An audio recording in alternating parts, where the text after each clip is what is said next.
Bonjour à toutes et à tous, bienvenue dans le débrief. Il est désormais inutile de nier qu'il existe une très forte raideur dans les relations entre la France et le Maroc. Et sur ces 2 dernières semaines seulement, les tensions ont été exacerbées ou au moins prouvées par plusieurs déclarations. La première ayant été celle du président Emmanuel Macron qui avait affirmé que les relations avec Sa Majesté le Roi du Maroc sont personnelles et amicales. Ce à quoi une source gouvernementale marocaine a répondu que ces relations ne sont ni bonnes ni amicales. Interrogée à l'Assemblée nationale sur cela, la ministre des Affaires étrangères française Catherine Colonna a refusé de répondre, se contentant de dire que si nous avons lu des déclarations désagréables dans la presse, elles sont de sources anonymes et n'appellent à ce titre pas de commentaires particuliers. Mais si les relations étaient bonnes, ces sources anonymes auraient été démenties par une déclaration officielle marocaine. Ça n'a pas été le cas. Mais est-ce pour autant une raison, ou est-ce la raison d'un reportage diffusé par France 24, chaîne publique française, sur le Sahara marocain, en langue espagnole, et dont le moins que l'on puisse en dire est qu'il n'est ni juste, ni bon, ni amical. Ce reportage parle d'exploitation des ressources de la région par le Maroc, de centaines de milliers de civils réfugiés, que le Maroc détient des migrants pour protéger le territoire espagnol en échange d'un hypothétique soutien de Madrid au Maroc, etc., etc. On se souvient qu'en septembre 2022, le président Macron avait appelé à une bien meilleure utilisation du réseau France Média Monde. Eh bien, nous y sommes. Et c'est bien peu amical, mais cela va au-delà de France 24. Nous en parlerons avec nos invités. Moustapha Sahimi, vous êtes professeur de droit et politologue. Merci, bonjour et merci d'être avec nous. Bonsoir. Ali El-Harichi, vous êtes doyen de l'Institut de sciences politiques à l'Université Mondiapolis de Casablanca. Merci aussi d'être avec nous. Et bonsoir. Alors, question groupée à tous les deux. Commençons par vous, Moustapha Sahimi. Que pensez-vous de ce reportage? Comment l'interpréter de la part d'un pays dont la ministre des Affaires étrangères vient de ressouligner l'amitié avec le Maroc? C'est un reportage qui a été diffusé sur France 24, donc la chaîne espagnole, hispanophone, en direction donc essentiellement de l'Amérique latine. C'est un reportage qui n'est pas professionnel d'abord et qui est éligible au parti pris et au redéploiement de nouveau d'une politique d'hostilité à l'endroit du Maroc. C'est tout à fait étonnant, mais peut-être n'est-ce pas si étonnant que cela, puisque ça ne serait après tout qu'un nouvel épisode de cette campagne-là qui perdure. Il faut rappeler que France 24 est une chaîne du pôle public, France Média, pôle public qui comprend RFI, d'autres supports, etc. Donc il y a là l'État, forcément, ce n'est pas un groupe privé. Et c'est une chaîne qui se distingue continuellement par un certain nombre de prises de position, de commentaires, d'interpellations particulières tournées vers le Maroc et ce qui, à ses yeux, ne fonctionne pas au Maroc. Je note, pour être plus précis, que derrière cette tonalité générale de la ligne éditoriale de cette chaîne France 24, il y a davantage d'hostilité dans la chaîne arabe. C'est quand même intéressant. Maintenant c'est la chaîne espagnole qui rejoint le même camp. Oui. Il y a cela. Je signale aussi que, pour les téléspectateurs, que voici presque 6 ans, en juin 2017, et oui, nous avons de la mémoire et nous avons des dossiers, en juin 2017, cette même chaîne avait publié, alors qu'il y avait les événements du RIF, en juin 2017, elle avait publié des contestations de rue très violentes en disant que c'était ce qui se passait à Al-Hoceima. C'était des images prises de ce qui s'était passé au Venezuela, à Caracas. Et elle a fait après, 2 jours après, une action. Donc vous voyez bien que nous sommes face... Donc il y a un parti pris. Et un parti pris, nous sommes face à une machine médiatique qui est en branle. Et ça répond à une stratégie, ça répond à des directives du pouvoir d'État français. Alors, nous en reparlerons un peu plus dans le détail. Ali El-Harichi, votre sentiment sur ce reportage? Oui, moi je rejoins ce que vient de dire professeur Sahimi. Effectivement, cette chaîne-là, d'abord c'est une chaîne publique. Donc une chaîne publique, donc elle porte la parole de l'État français. Donc il a une ligne éditoriale qui ne peut pas sortir de la politique publique ou de la vie ou de l'orientation de ce qu'est aujourd'hui donc les décideurs en France. La deuxième chose, c'est que c'est un reportage destiné à un public hispanophone, donc de l'Amérique du Sud, de l'Amérique latine, que nous savons que dans ces pays-là, il y a une certaine hostilité vis-à-vis de la question marocaine.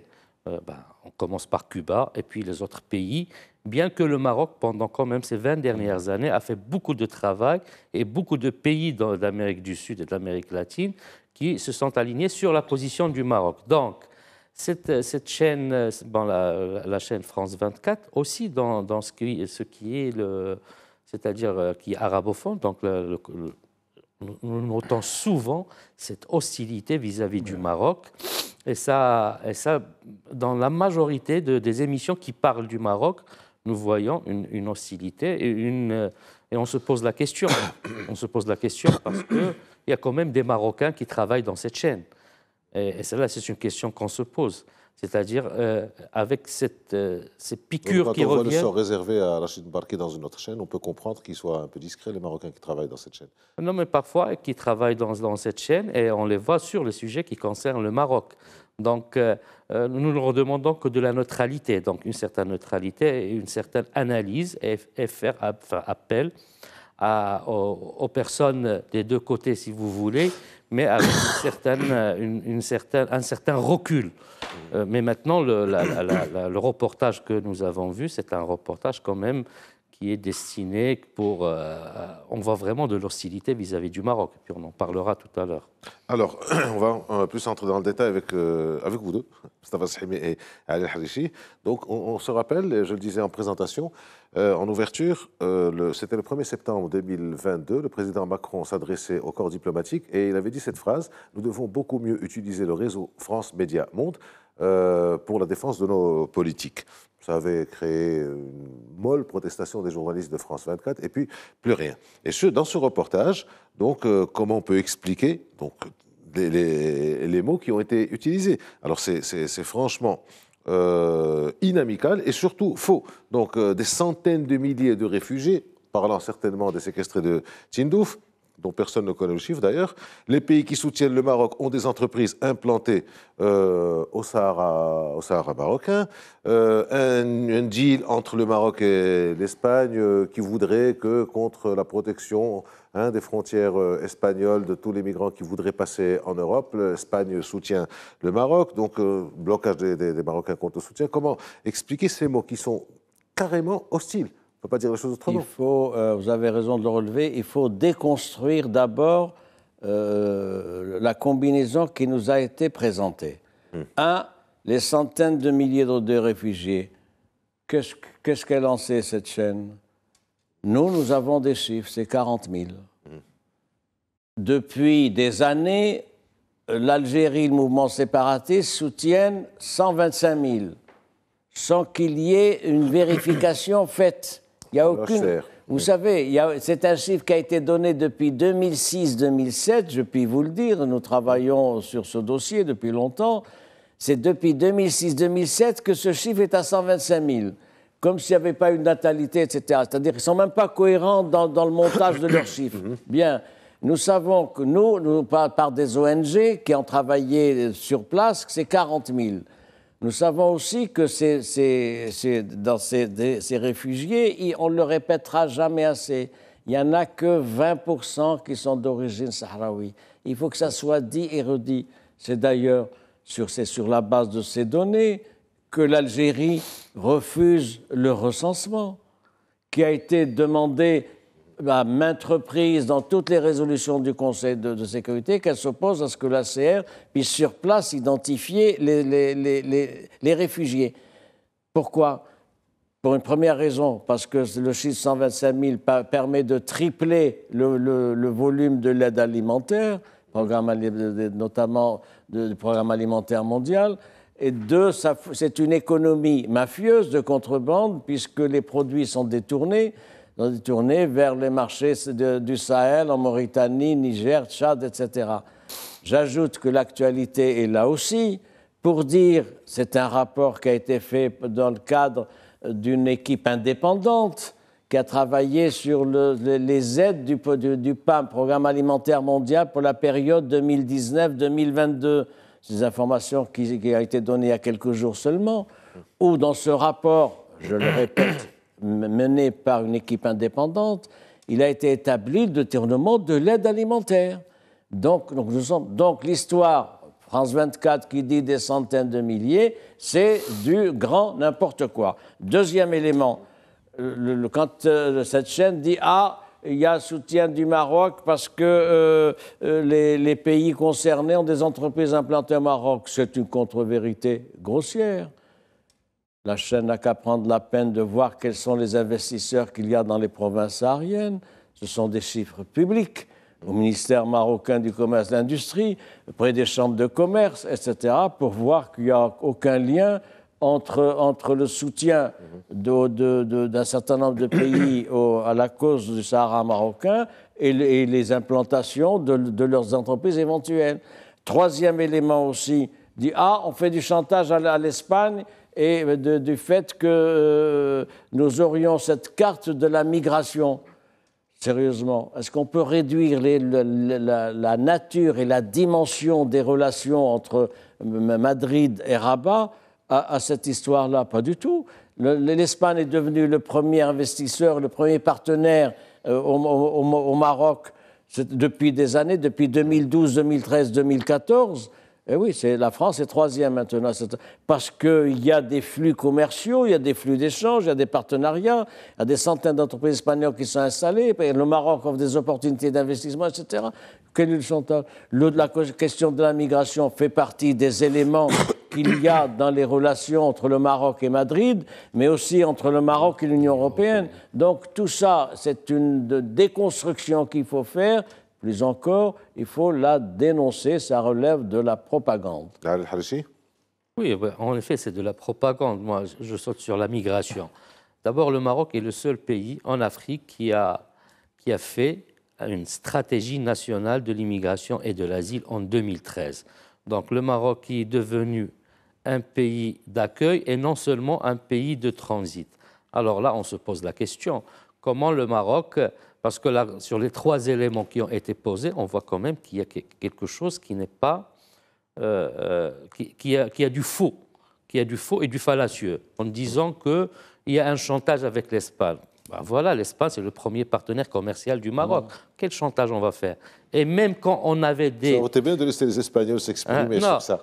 Même quand il y avait une certaine affrontement entre le Maroc et l'Espagne, quand ils ont reçu donc Ben Battouche lorsqu'il était malade, et le Maroc avait une attitude assez claire par rapport à l'Espagne, les relations commerciales sont restées là. Donc il n'y a pas de chantage de la migration ou l'utilisation de la migration. Et je rappelle que le Maroc est le seul pays de l'Afrique qui a fait une stratégie nationale de l'immigration et de l'asile avec la régularisation de nos frères africains, contrairement à certains pays. 53 000.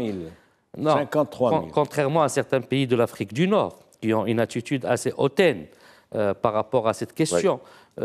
Pour ce qui est quand on parle des centaines de milliers de réfugiés, est-ce qu'il y a une investigation? Est-ce qu'il y a donné des chiffres? Les résolutions de l'ONU appellent encore plus cette fois à recenser les gens qui sont séquestrés dans les camps. Si on prend même les chiffres aux Nations Unies, depuis 1974, depuis même le référendum, on parlait de toute la population qui était de 74 000 ou de 75 000, et cette population, les 2/3 ou plus sont au Maroc et sont marocains, et ils le déterminent à chaque fois à travers les élections, ils sont présents. Donc quand on parle de ces réfugiés qui sont à Tindouf, nous savons très bien que cette population, il n'y a que très peu, 20% peut-être, comme a dit Sissimi, de Sahraouis là-bas. Les autres, ils viennent de la région. Donc, le troisième élément qui a été cité, c'est que le Maroc utilise, en fait, c'est-à-dire les investisseurs étrangers qui viennent ici, ce sont les pays qui reconnaissent la position du Maroc. Mais là, vraiment, il n'y a aucun professionnalisme dans ce reportage. Et comme tout à l'heure, cela a été évoqué, le cas des événements du RIF, où on a montré des vidéos de Caracas. Donc là, on voit vraiment aucun professionnalisme, et c'est dommage. Et c'est dommage parce qu'il faut apporter vous voulez faire une investigation, c'est tant mieux. Nous avons les réponses à toutes les questions. Nous avons les réponses de l'histoire, les réponses juridiques, les réponses en droit international, mais dire n'importe quoi dans une chaîne quand même qui est diffusée partout dans le monde, il faut quand même faire un peu Surtout cette fois, c'est à destination du public latino-américain. J'étais à Dakhla il y a quelques jours, il y a des entreprises françaises ont pignon sur rue. Il y a même une école française qui est à Dakhla et une autre qui a une précision, ça oui, va en complément à ce qu'a dit mon collègue et ami, je voudrais donner deux informations. Voici un an, on se souvient que France 24 avait accordé beaucoup de temps, une longue interview au secrétaire général de Reporters sans frontières. Tout le monde s'en souvient. Qui avait dénoncé le fonctionnement de la justice au Maroc et qui avait parlé d'une indignité des institutions, d'une indignité de la justice. On n'a jamais vu ça. On n'a jamais vu un pays dénoncer. Oui, parce qu'il faisait référence à un certain nombre de procès que vous connaissez, etc. Le Maroc a obtenu un droit de réponse quelques jours après, et votre interlocuteur avait eu l'honneur d'exprimer cette position-là sur la chaîne France 24, c'était un matin, et j'avais démonté tout cela, et j'avais dit l'indignité, elle est du côté de ce secrétaire général de Reporters sans frontières qui n'a pas pris la peine de respecter l'institution ni de faire un travail de terrain, d'écoute, etc. J'avais signalé qu'il était venu ici, qu'il était resté 1 heure à la cour d'appel de Casablanca, qu'il était reparti. Deuxième élément important sur la partialité que vous avez évoqué, il y a 2-3 jours, cette même chaîne France 24 a reçu qui ? Le chef de ACMI. Le chef d'ACMI au Maghreb islamique. Il faudra bien que cette chaîne s'explique sur ce qu'elle veut faire. Est-ce qu'elle veut jeter de l'huile sur le feu ? Est-ce qu'elle veut instrumentaliser ACMI pour des dessins sombres et qui sont passés ? Mais tout ça doit être mis sur la table. Ça prouve que cette chaîne a une politique éditoriale. Ce n'est pas de l'incohérence, ce n'est pas du bricolage de journalistes. Il y a une politique, il y a une démarche, il y a un agenda. Vous l'avez signalé à juste titre, c'est le président Macron qui, le 1er septembre, dans sa conférence annuelle devant les ambassadeurs, avait dit qu'il fallait que la politique étrangère de son pays soit soutenue par des relais. Et d'ailleurs, ils ont créé au département des affaires étrangères français, au Quai d'Orsay, une cellule spécifique sur ça, avec un support devant investir les réseaux sociaux. Donc nous sommes bien en face d'une stratégie politique, d'une approche communicationnelle qui pour l'heure ne se traduit que par l'hostilité à l'endroit du Maroc. Je note au passage que cette approche communicationnelle ne concerne pas le pays voisin, l'Algérie avec tout ce qui se passe. Elle concerne encore moins l'autre pays voisin, le Tunisie, avec ce qui se passe. Donc tout ça doit être dit. Ce sont 2 poids, 2 mesures. Effectivement, c'est flagrant. Alors, je reste avec vous, Mustapha Shahimi. Au-delà de France 24, d'ailleurs, vous me donnez la transition, puisque pour cette affaire du chef de ACMI qui passe, il n'a pas parlé, mais on a repris longuement les 17 questions qu'il a données aux 17 réponses qu'il a données aux 17 questions. Ça me rappelle dernièrement un long reportage du journal Le Monde sur le Sahara marocain, ils se sont transportés du côté de Tindouf et ils ont donné la voix, ils ont rapporté la parole de quelqu'un qui appelait à des attentats, à des actes terroristes contre le Maroc. Alors, de passer de France 24 au Monde, qui est connu pour ses positions à charge contre le Royaume. À la limite, il dit ce qu'il veut, c'est son problème. Mais est-ce qu'on n'a pas l'impression, est-ce que vous n'avez pas l'impression que le Monde s'est fait une spécialité contre le Maroc? Je me rappelle, il y a 1 an et demi, ou presque 2 ans, un éditorial au titre sulfureux. Il est temps de changer de regard, le regard porté sur le Maroc et d'autres.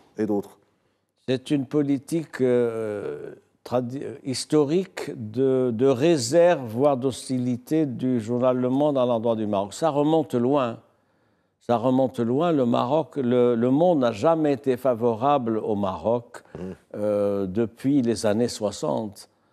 Il y a juste une petite période au lendemain de l'indépendance, 56-60, où il y avait en particulier Jean Lacouture, que vous connaissez, qui était proche du Maroc et du mouvement des non-alignés, qui avait séjourné ici, qui avait ses contacts, tout ça, etc.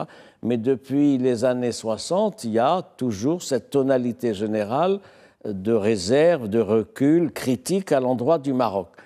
Pourquoi ? Parce que la sensibilité de la majorité du collectif rédactionnel, du desk, était favorable à l'Algérie, il faut bien le dire, gauche, socialiste, tout ça, etc. C'était la mouvance du Parti socialiste de soutien à l'Algérie, tout ça, donc c'était un phénomène générationnel, et ce phénomène n'a pas profité au Maroc. Nous en sommes là. Aujourd'hui, qu'est-ce qui marche pour le monde ? C'est d'abord l'ouverture vis-à-vis de l'Algérie. Il faut le dire, vis-à-vis de l'Algérie, le monde ignore totalement les questions africaines. Vous avez remarqué, avant, dans le temps, il y avait des correspondants, tout ça. Maintenant, il n'y a que des pigistes qui donnent de temps en temps quelques articles au Monde, etc. Donc, ça les intéresse plus. La nouvelle direction se focalise sur ce qui va mal à ses yeux au Maroc et sur ce qui va en Algérie, même quand ça va mal. Je ne parle pas de la Tunisie, qui est un gros problème. C'est un gros problème pour la politique éditoriale du monde, parce que comment appréhender ce que fait le président actuel ? Il y a aussi un lobby. Il y a un lobby où il y a d'anciens socialistes, il y avait même un noyau trotskiste. Edwy Plenel, ancien rédacteur en chef du journal Le Monde, relevait de la mouvance trotskiste, c'est connu, et d'autres, etc. Et donc ça laisse une culture d'entreprise qui est encore prégnante dans les salles de rédaction. Et puis, dernier élément à ne pas ignorer, la tonalité avec ce que pense le Quai d'Orsay, ce que pense l'Élysée. L'Élysée, surtout. Oui, il est bien connu que le monde a des contacts privilégiés avec les centres de pouvoir qu'il alimente. Le fait qu'en décembre, il y ait eu la condamnation de 50 personnes d'un seul coup en Algérie, 50 personnes à mort, condamnées à mort, n'a pas véritablement dérangé le monde qui en a sorti une dépêche. Mais quand il y a eu ce froid entre Alger et Paris dernièrement pour l'affaire de l'exfiltration, donc de la... Oui, ils en ont fait une montagne. Ils ont fait un dossier de 3 pages. Donc on peut considérer ça. Alors, Al-Harichi, à quoi doit-on ces cabales médiatiques contre le Maroc et contre d'autres pays africains qui déplaisent, on va mettre ça entre guillemets, parce qu'il n'y a pas que France 24, il n'y a pas que Le Monde, il y a les autres. Est-ce qu'il y a une véritable cabale médiatique ? Est-ce qu'on peut appeler ça une cabale médiatique ? Oui, on peut appeler une cabale médiatique, mais dans le sens d'une ligne choisie donc par les décideurs. Cette cabale médiatique, ou ce qui se fait aujourd'hui, ce qui se dit, que ce soit sur... Il y a quelques quand même, on parlait de Marianne, Le Monde, et ils sont plus ou moins connus, et plus donc la chaîne France 24. Il y a eu France 3, il y a eu Arte, il y a eu beaucoup de... Maintenant, pourquoi le Maroc ? C'est ça la question, ou quelques pays africains. D'abord parce que le Maroc, il a changé le paradigme des relations avec la France. C'est-à-dire le paradigme des relations avec la France. Ils sont toujours là. C'est toujours un partenaire, la France, il faut le dire. Ce que dit pas France 24, c'est que la France reste le premier partenaire économique du Maroc. Donc, dans l'ensemble des relations qu'ils ont. Mais ce qu'il y a, c'est que le choix de ces médias aujourd'hui sur le Maroc, parce que le Maroc, le nouveau paradigme, c'est-à-dire d'un partenaire d'égal à égal, c'est que le Maroc traite avec la France d'égal à égal. On n'est plus dans le temps de la coopération, c'est-à-dire d'après l'indépendance, où il y avait une certaine fragilité, où il y avait un certain équilibre à respecter. C'est ce qu'on appelait les déterminismes géographiques, économiques, que le centre décide un peu pour la politique de la périphérie, ou oriente la politique de la périphérie. Il y a aussi le choix du Maroc, on l'a toujours cité, de cette porte ouverte, c'est-à-dire que, ou cette balance, c'est-à-dire le Maroc fait des choix multiples, multilatérales, par rapport à ses partenaires. Et c'est ce qui déplaît aujourd'hui à la France. Quand le Maroc a plusieurs partenaires, c'est-à-dire la France, se sent comme si elle était un peu écartée donc, dans ce partenariat avec le Maroc. Ceci dit, aussi, le Maroc est, depuis plus d'une vingtaine d'années, donc, il s'est investi dans ce qu'on appelle les relations sud-sud, donc les relations avec l'Afrique. Et là, quand on parle de l'Afrique, on parle du précaré africain français. Et quand le Maroc, dans ses relations sud-sud, il les construit sur une égalité avec ces pays-là. C'est-à-dire, on est des partenaires, et ce n'est pas la même chose qu'avait la France dans son précaré africain. Donc, tout cela fait que le Maroc, dans sa situation, dans sa politique étrangère, dans sa politique extérieure et dans sa politique économique extérieure, dérange, si vous voulez, certains lobbies français qui trouvent que le Maroc, peut-être, les écarte de ce qu'ils avaient en Afrique. Mais je pense que c'est une mauvaise interprétation du rôle du Maroc et de ce que fait le Maroc. Parce que normalement, le partenariat qui existe entre ces deux États, il est toujours là. La construction doit se faire dans la continuité, mais avec une nouvelle vision, avec ce nouveau paradigme. Alors on peut considérer qu'il y a une véritable convergence de ces médias contre la nouvelle politique suivie par le Maroc. On en parlera. Je vois que vous levez très gentiment et très disciplinément le doigt, Mustapha Shehimi, mais comme l'horloge tourne et que nous sommes déjà à la moitié de l'émission, nous nous retrouvons dans quelques instants après la pause.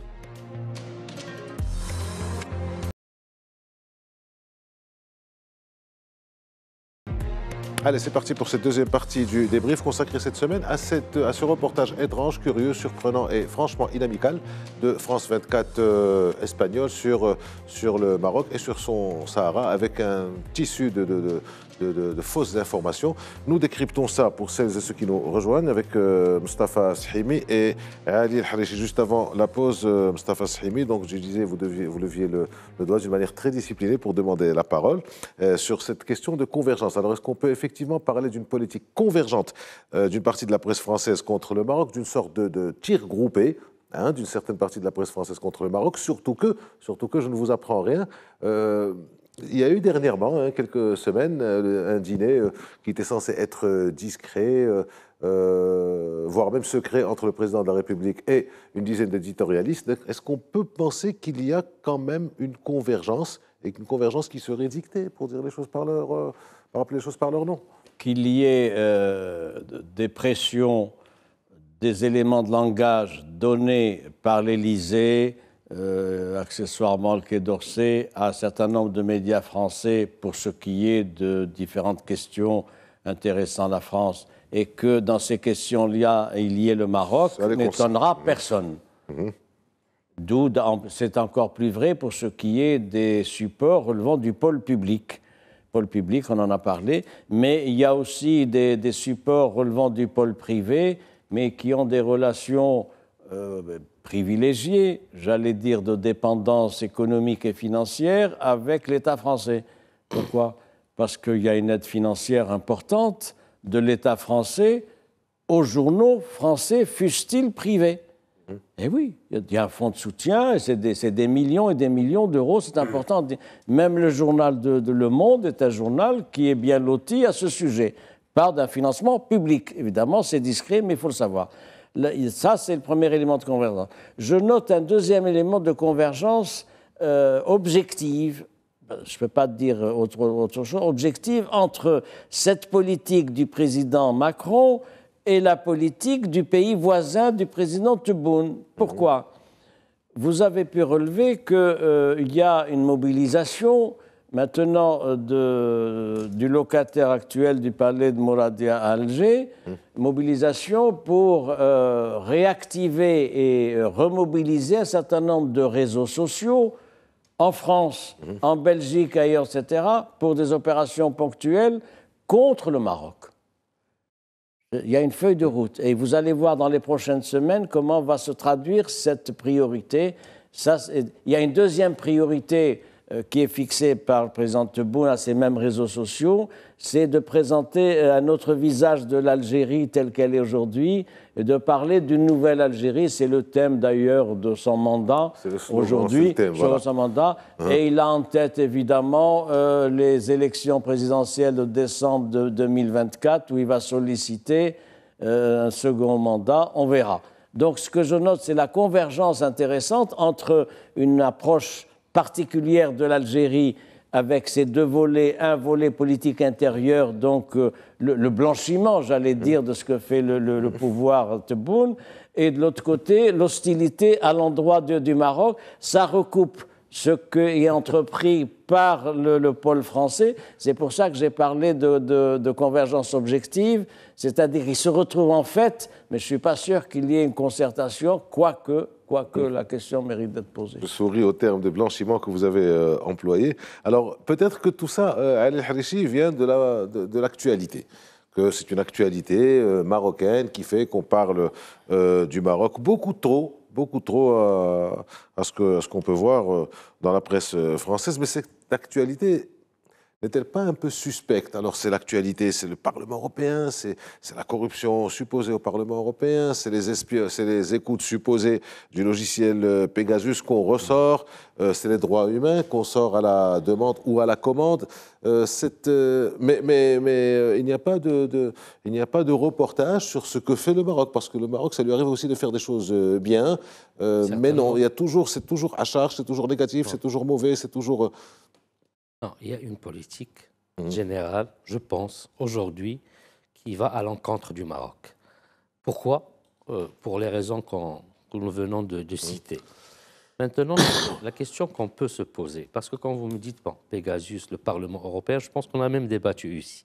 Bon, le Parlement européen, il a essayé même de sortir une recommandation qui n'est contraignante, et pour nous, le Parlement européen ne nous concerne pas. Est-ce qu'il pense sincèrement ne nous concerne pas, étant donné que notre relation, c'est avec la Commission européenne et le Conseil.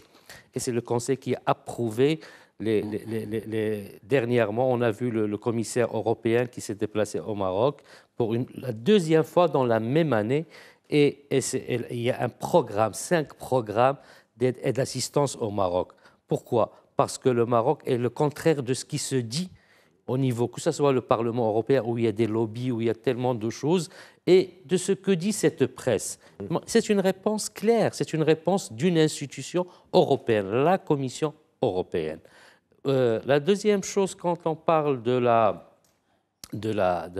vous avez parlé d'un concours de circonstances, il y a beaucoup de lobbies qui voient en le Maroc un rival sur le plan économique, un rival sur le plan politique, parce que tout à l'heure, et j'aurais bien aimé que cette chaîne, quand il parle de ces réfugiés, qu'il ne parle des séparatistes et du terrorisme. Eux qui reçoivent le président ou le chef de l'AQMI, le Qaïda au Maghreb islamique, avec tout le mal qu'il a fait dans la région. N'est-ce pas la force Berkane et la force Serval qui étaient là-bas pendant 10 ans pour combattre cet AQMI, ce Ansar-Din, ce mouvement de Moujaou et autres. Donc comment... C'est de la contradiction, parce que les gens n'oublient pas. Nous, les politologues et les analystes, nous n'oublions pas. Nous avons des détails. Nous nous rappelons de ce qui a été fait, de ce qui a été dit, et des positions des États et des positions politiques. Donc, quand vous recevez le chef de l'AQMI, alors que vous l'avez combattu pendant 10 ans, on se pose des questions. Et qu'aujourd'hui, vous n'êtes plus sur place. Non, mais passer le chef de l'AQMI sur une chaîne publique française, c'est quand alors même... Alors qu'il y a eu 52 soldats français qui sont morts au Sahel. J'aimerais ajouter autre chose, c'est qu'aujourd'hui, le Maroc a reçu, on en a parlé aussi, 80 États qui ont été présents sous la tutelle des Nations Unies le mois de mai l'année dernière à Marrakech. Et puis ça a été il y a 3 ou 2 semaines même, c'est-à-dire la poursuite de cette action qui lie le séparatisme, les groupes séparatistes avec le terrorisme.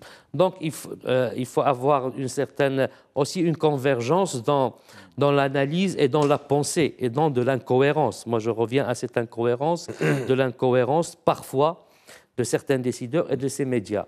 Donc le Maroc, il marche bien, il construit bien. D'ailleurs, la réponse nous vient du GAFI. Nous sommes sortis du GAFI. Pourquoi? Parce que, vous avez parlé du blanchiment tout à l'heure, nous sommes sortis parce qu'il y a des institutions, une organisation internationale qui vient nous noter. Et ils ne nous notent pas pour nos beaux yeux, mais ils nous notent pour le travail que nous avons effectué.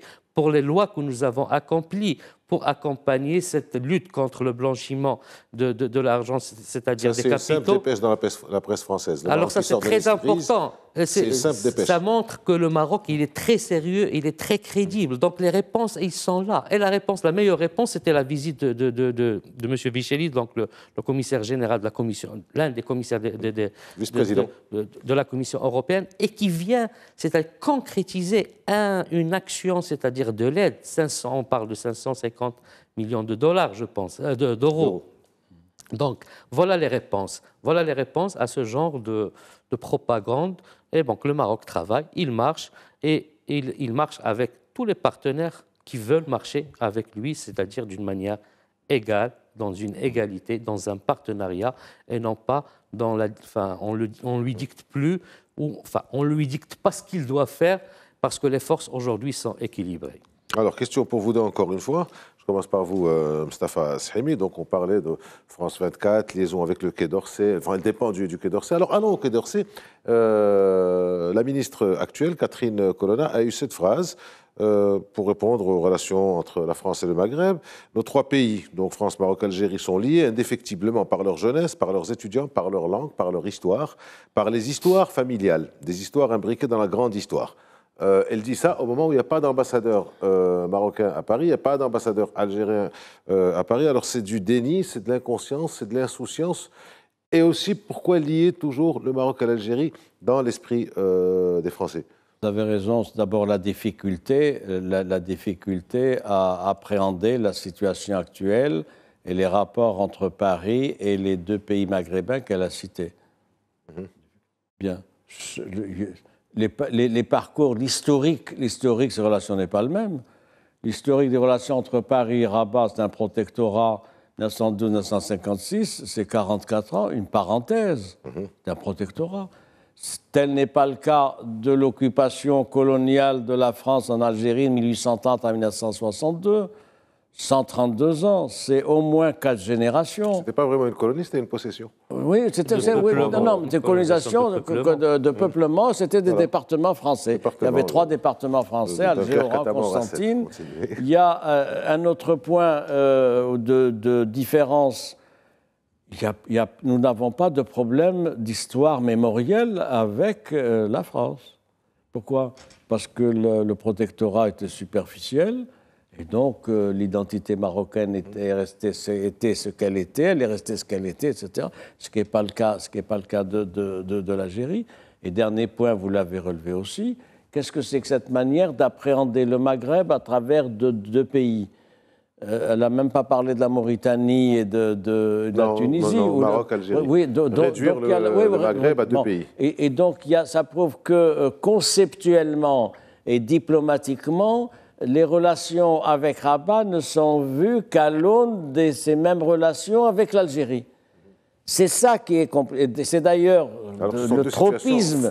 Radicalement différentes. C'est le tropisme du président Macron. Le président Macron a un tropisme. Un tropisme particulier, c'est l'Algérie. C'est-à-dire, je pense que certains auteurs estiment que c'est ça. Il veut marquer l'histoire. Donc, par le président qui aura solutionné la réhabilitation, la solution algérienne. Peine perdue, parce que vous avez vu qu'est-ce que ça donne. Il finit son mandat dans 3 ans et vous verrez qu'on ne sera pas plus avancé pour ce qui est de ce problème mémoriel entre Paris et Alger. Deuxième point, sur le plan politique et en termes géostratégiques, je résume, il n'arrive pas à appréhender les relations avec le Maroc différemment des relations qu'il peut avoir avec l'Algérie. Alors, même question pour vous, Adel Harichi.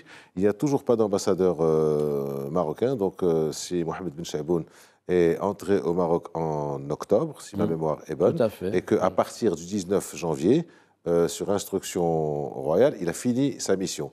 Nous sommes donc à pratiquement 2 mois après. Il n'y a pas d'ambassadeur marocain à Paris. Pas plus qu'il y a d'ambassadeur algérien qui a été rappelé pour l'affaire Bouraoui. Et que Mme Colonna a dit que bon, nous sommes très liés, nous sommes très copains, nous sommes... Comment vous expliquez ça? D'abord, il faut faire la différence, comme ce qui vient différencier entre la relation Maroc-France et France-Algérie. Maroc-France, c'est 2 États qui avaient une relation avant même le protectorat, qui avaient des relations diplomatiques, qui avaient de l'hostilité. Ces deux États qui ont toujours existé. La relation avec l'Algérie, où la France et le département qui s'appelait donc l'Algérie au moment de la colonisation de peuplement, est une relation différente. D'ailleurs, même après l'indépendance, c'est-à-dire ce référendum qui a donné naissance à l'Algérie en 1962, la France avait, on parle de deux effets, un effet psychologique de préférence pour l'Algérie. L'Algérie a été privilégiée. Quand le Maroc avait des aides au développement qui étaient liées, c'est-à-dire conditionnées, l'Algérie recevait des dons. Et là, c'est des chiffres multipliés par 10 et par 15, donc, sur lesquels, qui existent, qui sont dans les archives. Donc, on a travaillé sur ces chiffres, nous les connaissons. Donc, nous recevions des aides, mais conditionnées, et c'était des aides, c'est-à-dire des prêts, alors que l'Algérie recevait des dons. Là, on parle des années 60. C'est-à-dire, donc, aujourd'hui, cette attitude-là, il y a deux choses. La France, elle a un problème, c'est-à-dire un problème mémorial à régler avec l'Algérie, et qu'ils n'ont pas pu le régler tout autant pendant ces 60 ans. Et puis, avec le Maroc, c'est une relation d'un État avec un État, et qui est tout. Enfin, c'est vrai que l'Algérie est un État qui a une relation avec la France, mais ils ont toujours ces problèmes. Mais il y a enfin, je ne dirais pas le sous-table, les relations, parfois, ils sont amicales entre eux, même en dehors de ce qu'on voit, que l'ambassadeur soit rappelé. Parce que moi, je me rappelle, l'année dernière, le président de la France, il avait dit que l'Algérie n'existait pas et qu'il vivait enfin, il a été créé par la France. Sur une déclaration comme ça, donc au Monde, je pense, ou c'était qui a été rapporté par Le Monde, l'attitude de l'Algérie, on l'a vu, mais tout était rapidement effacé, comme s'il n'avait rien dit. Et il y a eu la visite. Différemment, au Maroc, c'est-à-dire, on a un État qui est structuré, qui existe depuis des siècles, et puis qui a des positions assez claires avec la France. Vous êtes mon partenaire, oui, on doit être d'accord, mais nous ne sommes pas dans la même, c'est-à-dire on ne peut pas nous mettre dans le même panier et avoir la même relation entre le Maroc et la France, et entre la France et l'Algérie. J'ai une singulière amnésie française. Ce grand pays d'histoire a oublié l'histoire. Il y a eu dernièrement la lettre du sultan Mohamed III qui avait été envoyée à Louis XVI, donc comme vous le dites, des relations d'État à État. Et puis on connaît les relations qu'il y avait entre Louis XIV et Moulay Ismaïl. Oui, vous avez fait référence au fait qu'il n'y a pas d'ambassadeur du Maroc et d'Algérie à Paris. Alors, pour l'ambassadeur d'Algérie, qui a été rappelé donc, il y a un mois et demi, c'est un ambassadeur qui est spécialiste du rappel pour consultation. Pourquoi ? Parce qu'il était à Madrid. Il était à Madrid, ambassade à Madrid, et il a été rappelé en avril 2022, suite à la nouvelle position de Madrid. Donc, ensuite, il a été nommé à Paris, et donc, voilà, mais il a été rappelé. Dans le milieu diplomatique, on dit que c'est un spécialiste du rappel pour consultation. On ajoute même qu'il n'a pas fait de déménagement, qu'il en est toujours avec une valise cabine. Ça, c'est pour la petite histoire. Maintenant, avec un jardin bien entretenu à Alger. Voilà. Pour ce qui est du Maroc, vous avez relevé que notre ambassadeur a été rappelé ici au mois d'octobre, comme 6 mois après. Non, il n'a pas été rappelé. Il est rentré parce qu'il a été nommé à une autre fonction. Oui, le poste est vacant. Le poste est vacant depuis la mi-octobre de 2022. Et institutionnellement depuis le 19 janvier.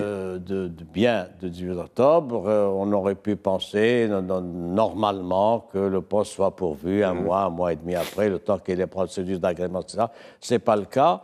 Or, le 18 janvier, il y a eu une décision royale, un décret royal mettant fin aux fonctions. C'est la première fois dans la pratique diplomatique que le souverain scelle un daïr mettant fin officiellement aux fonctions d'un ambassadeur à l'étranger. Nous sommes 6 mois après la vacance du poste.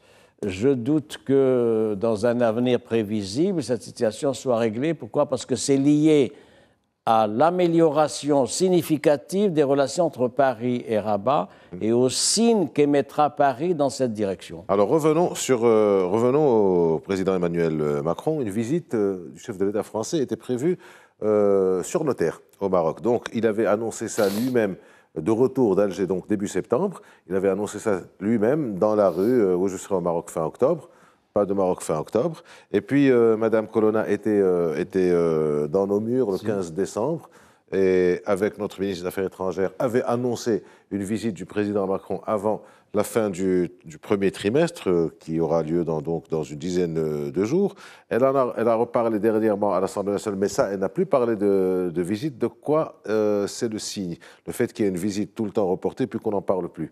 La visite du président français au Maroc, à Rabat, c'est important, vu les relations de partenariat et d'amitié qu'il y a entre les deux pays. Une visite d'un chef d'État étranger, quand elle se fait au Maroc, elle se fait dans le cadre d'un contexte, un contexte diplomatique. En l'espèce, pour ce qui est des relations avec Paris, il faut qu'un certain nombre de dossiers soient mis sur la table et qu'ils soient réglés, et qu'il y ait réellement la preuve d'une nouvelle volonté de Paris de normaliser, et d'abord normaliser les relations avec le Maroc, et si possible, les conforter, les consolider. Ce n'est pas le cas. Je doute que dans les semaines à venir, il y ait des avancées dans ce domaine. Bien au contraire, vous avez vu que le processus de dégradation s'accélère et se multiplie.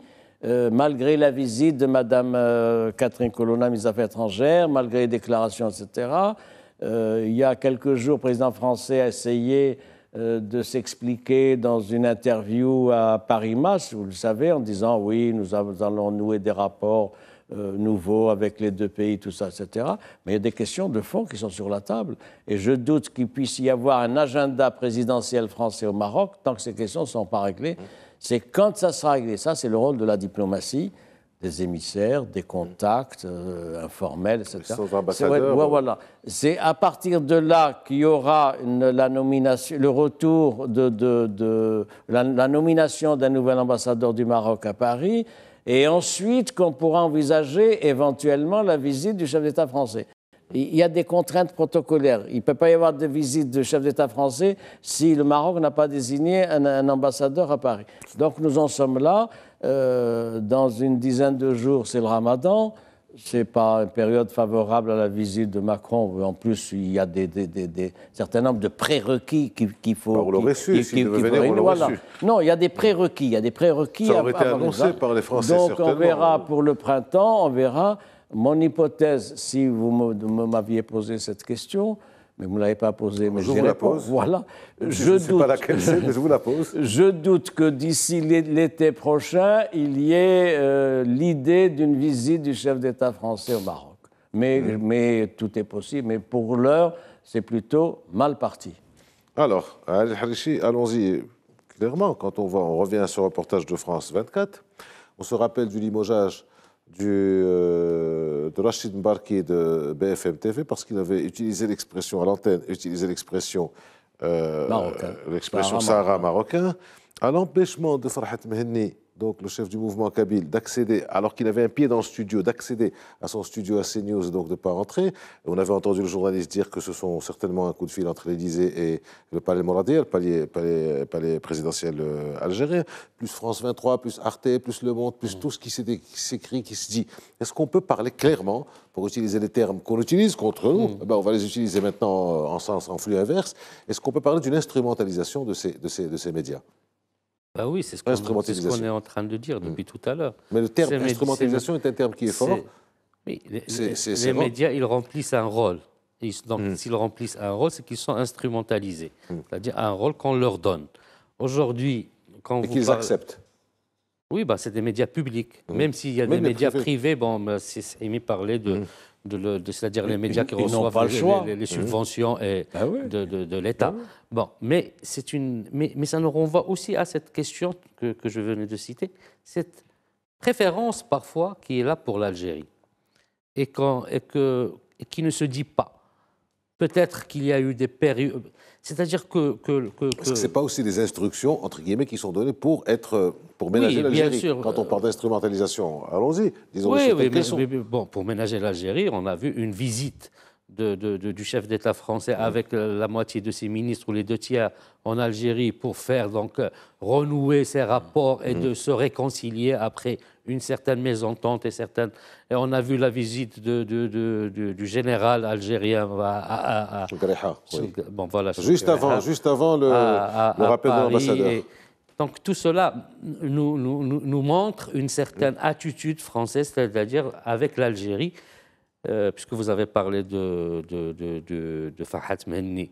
Pour ce qui est du journaliste marocain, enfin maroco-français ou franco-marocain, cela nous montre l'attitude, c'est-à-dire, c'est pas que le média, c'est une attitude générale, c'est une attitude qui joue aujourd'hui sur ce point, pour plaire peut-être à l'Algérie, certainement, parce qu'ils ont des intérêts avec l'Algérie, mais ils oublient une chose importante, c'est qu'ils ont des intérêts très importants avec le Maroc, enfin des intérêts très importants avec le Maroc, et le Maroc est un pays qui sait se faire respecter. Il sait se faire respecter le temps c'est-à-dire il faut qu'on le respecte et lui, il se fait respecter. Donc, et pour rappel, ce qui s'est passé en 2014-2015, l'attitude du Maroc était claire. C'était un froid, et puis c'est la France qui a compris qu'il avait beaucoup d'intérêt avec le Maroc, de renouer avec le Maroc, parce qu'il y a effectivement des intérêts communs de part et d'autre. Donc, aujourd'hui, les médias français, ils jouent leur rôle dans un sens, mais demain nous montrera que peut-être dans 6 mois, 7 mois, cette relation va aller vers une certaine normalisation, mais sous les conditions, à mon sens, du Maroc. Il n'y a plus qu'à l'espérer. Messieurs, merci pour vos éclairages. Merci à vous, Ali Harichi. Merci à vous, Mustapha Sahimi. Merci à vous de nous avoir suivis. À la semaine prochaine.